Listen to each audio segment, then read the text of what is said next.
మన ప్రభువు రక్షకుడైన యేసుక్రీస్తు నామంలో మీ అందరికీ వందనాలు తెలియజేయుచున్నాను.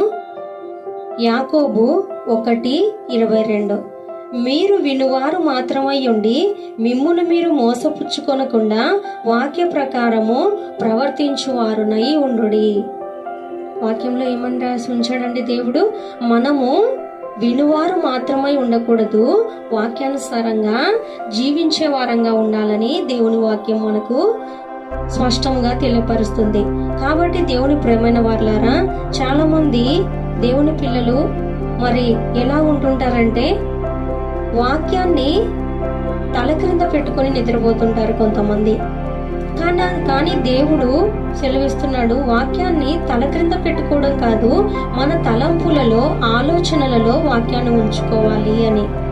అలాగే దేవుని వాక్యాన్ని మనము పట్టుకొని చర్చికి వెళ్లే వారంగా, కేవలం పట్టుకొని చర్చికి వెళ్లే వారంగా కాదు, కానీ వాక్యాన్ని మన హృదయములో పెట్టుకునే వారంగా ఉండాలని దేవుడు కోరుకుంటున్నాడు.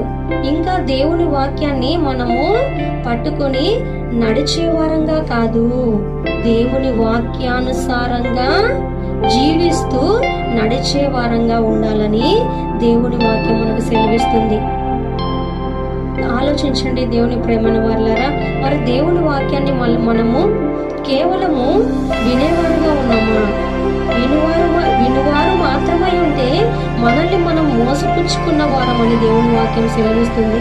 కాబట్టి విన్నటువంటి ఒక వాక్యానుసారంగా మనము వాక్యాన్ని మన ఆలోచనలలో, తలంపులలో, మన హృదయములో ఉంచుకొని మనము మన జీవితంలో వాక్యాన్ని అప్లై చేసుకోవాలి.